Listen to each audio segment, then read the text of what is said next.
My name is Thorsten Overgaard. I'm a Danish photographer. I travel the world taking photographs and teaching photography.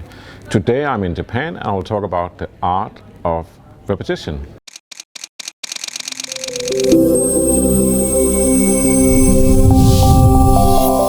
Before I get into it, below the video here there is free downloads, there is presets and styles for Capture One and Lightroom, and that is my black and white presets and styles, how I make black and white photos from color raw files, and there's also color profiles, and generally they're supposed to give you the Leica look, so either you use a Fuji, Canon, Leica, whatever, the idea is to give you a Leica look.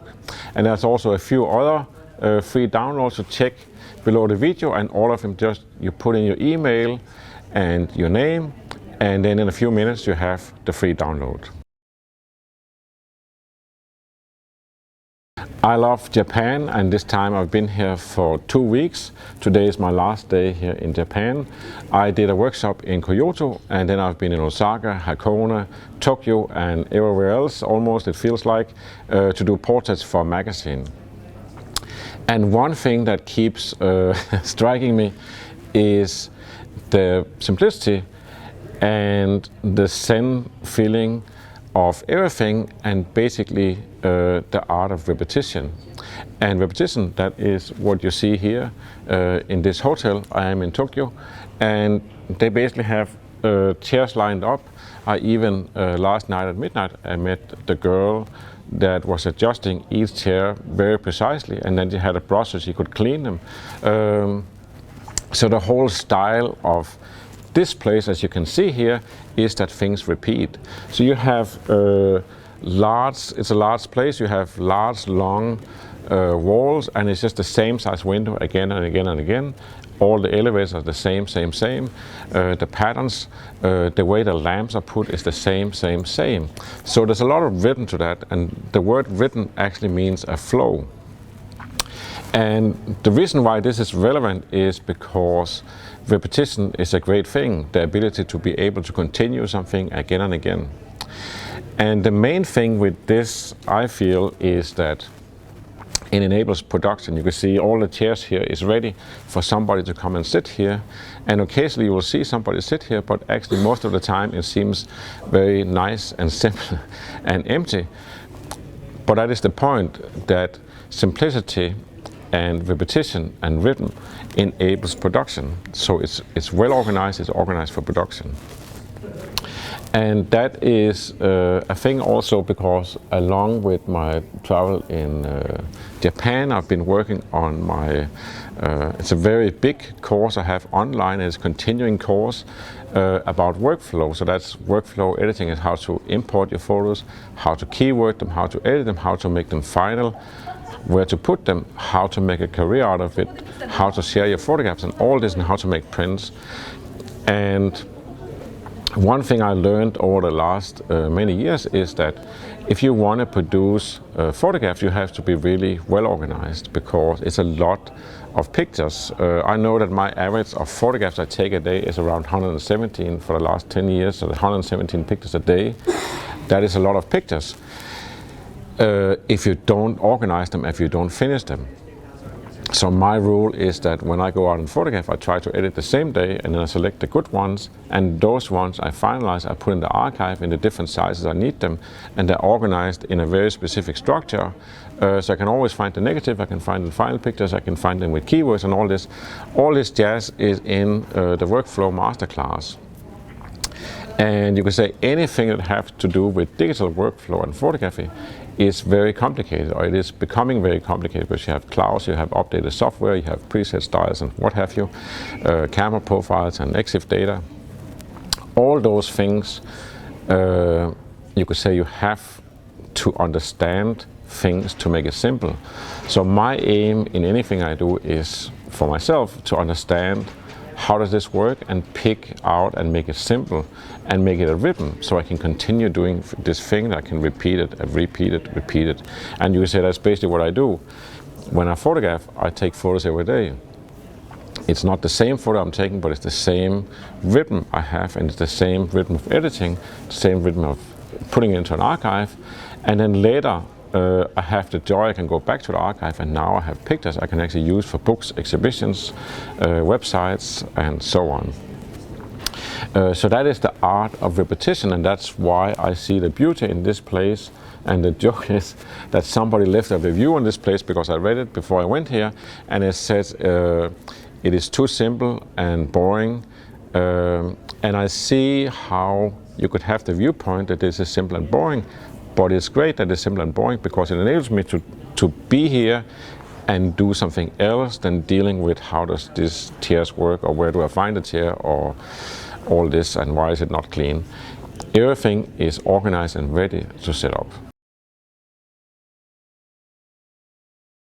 One thing I keep telling other photographers and people who want to listen to me is that the product of being organized is freedom. And that's very unlike, you would think that if you're an artist, then you should just float around and you should have a piece of metal in the nose and tattoo in the face, and you should get up whenever you wake up and then see where you go. And you could say that looks and sounds very exciting, but it's not a good basis for production. If you want to be creative, you should basically wake up in the morning and you have your camera is ready, the SD card is clean, the battery is charged, and now you can actually produce. And then you can say from there you can go in each direction or whichever direction you want to. You don't have to have that planned. You could have it planned. I usually like to just go with what feels right. But it enables production, that enables the rhythm of repetition, that I can go out, take a photo, take another photo, take another photo. And you can say the only thing that should be stable is that you stabilize the level of quality that you do something, and then you repeat it, and then you repeat it, and then you can increase the quality, or you can do it better, you can do it more effective, but it is a rhythm. It's the repetition that you try to establish. You could say if you start a coffee bar, then you go open the coffee shop in the morning, you make a cup of coffee, then comes the next customer, you make another cup of coffee and another cup, and maybe you make 200 cups a day, and you just keep doing that, and you close the store in the evening and you go home, you come back next day 8 o'clock or 7 o'clock, you open again, you make coffee, the same coffee, repetition, repetition, same. And then maybe you hire some people, so now you can make more coffee, and they repeat, make coffee, make coffee, make coffee, and you think this is great, I'm going to open one more store, and you open one more store, and then you open one more, and you just make coffee, coffee, coffee. Very simple, and you say that is the basis for expansion, that's the basis for also of improving it and doing it in new ways. In conclusion, I think what I'm trying to convey is the admiration for repetition, that if you don't see the beauty in something that looks so orderly and boring as this, then think about it again, how great it is that you don't have to deal with this. You can deal with something else. You can sit down in a chair and read a book or edit photos, or you can have a chat. It is established pattern, and that is what enables to produce something. And that is basically what I think should be the fundament. I mean, it's very popular, or this idea that you should review and you should try something new and you should change all the time. But look at the power there is when somebody just keeps doing something again and again and again. And if you look at musicians, you look at Paul McCartney, Elton John, you look at all the big musicians, they just keep recording new albums, they go on tour, they do it again and again and again. They don't take a break, they don't sit around and wait for inspiration, they just go in the studio and then they make an album. And sometimes it's a classic, amazing, sometimes it's not that great, but they still keep doing it, and it kind of goes up and down the mood of everything. The same with writers. I've just been reading Ken Follett, his fairly big book and bestseller. Pillars of the Earth is one of the best books I ever read, so this is the third time. So he made this book, it took him about 3 years, and it became a bestseller. He used to do one spy novel a year. This one took a little bit longer. So he made this one and it became a big success. So he made another one, he made another one, and he made another one. He made 5 books in what's called the King's Bridge series now, and I just read all of them again. And I mean, he goes to work as a writer Monday to Friday. Saturday he answers emails and letters, and that is his rhythm of things. And you could say each book takes 2 or 3 years to make. It's basically you're looking at 12, 15 years of work that comes about from just getting up in the morning, sit by your desk, and then you write. And then next day you get up, sit by the desk, and you write.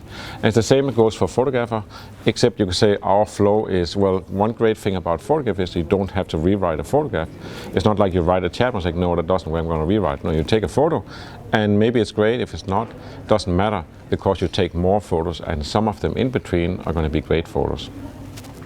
So that is the message of today, is just try to put in the simplicity and the repetition. And of course, this is also a promotion for my Photographers Workflow course, which is a really, really big course and is evolving all the time. And I get into every little bit of workflow, not to impress you with how much I know or how complicated it can get, but to make you see how simple it can become, so you can get in the rhythm of just doing things without constantly wondering if is this the right thing. You know, this is how I do it, and it's almost automatically just as making a cup of coffee. That's all I had to say today here from Japan, Tokyo. Remember, below the video there is linked to free stuff, so go stop the video, pause the video, and go and put in your email and press send, and then you have it in a few minutes. Until I see you the next time, thank you for watching, and remember to always wear a camera.